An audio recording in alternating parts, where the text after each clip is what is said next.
జై లవ క్యారెక్టర్‌తో సరదాగా సాగిపోతున్న cinema 'Raavan' character enter అయ్యాక సీరియస్‌గా, ఎమోషనల్‌గా సాగుతుంది.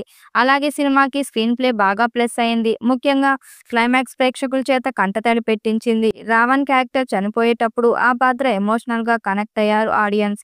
మిగతా ఆర్టిస్టులంతా కూడా తమ నటనతో ఆకట్టుకున్నారు.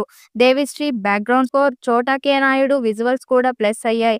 ఫస్ట్ డే గ్రాస్ పరంగా 'నాన్ బాహుబలి' రికార్డులతో పాటు యూఎస్‌లో 1.5 మిలియన్స్‌తో హ్యాట్రిక్ సాధించిన ఫస్ట్ సౌత్ హీరోగా సెన్సేషనల్ క్రియేట్ చేశాడు తారక్. అలాగే 13 సెంటర్‌లో 50 రోజులు ఆడింది. 28% జీఎస్టీతో 75 కోట్లకు పైగా షేర్ రాబట్టింది. బెస్ట్ యాక్టర్, బెస్ట్ విలన్ కేటగిరీల్లో రేడియో సిటీ సినీ అవార్డ్స్ వచ్చాయి. 17.7 టీఆర్పీతోనూ సత్తా చాటింది.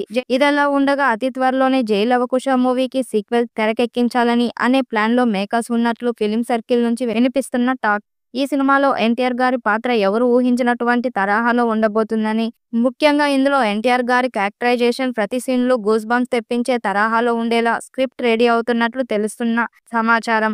అంతేకాకుండా ఈ 'జై లవకుశ' సీక్వెల్‌లో ఒక ఇంపార్టెంట్ రోల్‌లో మెగా హీరో కనిపించబోతున్నట్లు విశ్వసనీయ వర్గాల నుంచి అందుతున్న సమాచారం. అయితే ఆ మెగా హీరో ఎవరనేది తెలియాల్సి ఉంది.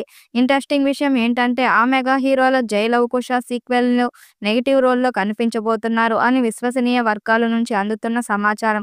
ఈ పాత్ర 'జై లవకుశ' సీక్వెల్‌లో అత్యంత పవర్‌ఫుల్‌గా ఉండటంతో పాటు అత్యంత నెగెటివ్ విలనిజం ఉండేలా మేకర్స్ స్క్రిప్ట్ రెడీ చేసినట్టు తెలుస్తుంది. అంతేకాకుండా ఈ పాత్ర చివర్లో ఎంతో ఎమోషనల్‌గా ఎండ్ అయ్యే విధంగా ట్విస్ట్ ఉండేలా కథను సిద్ధం చేస్తున్నట్టు టాలీవుడ్ ఫిల్మ్ సర్కిల్‌లో వినిపిస్తున్న టాక్. 'జై లవకుశ' సీక్వెల్ త్వరగా రూపుదిద్దుకోవాలి అని నందమూరి ఫ్యాన్స్‌తో పాటు మెగా ఫ్యాన్స్, కామన్ ఆడియన్స్ సైతం ఎంతో ఆతృతగా ఎదురుచూస్తున్నారు అనడంలో ఎలాంటి డౌట్ లేదు.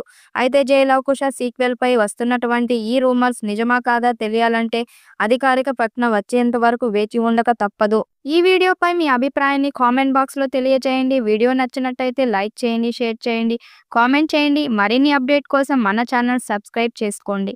నోటిఫికేషన్ కోసం పక్కనే ఉన్న గంట సింబల్‌ని కొట్టండి.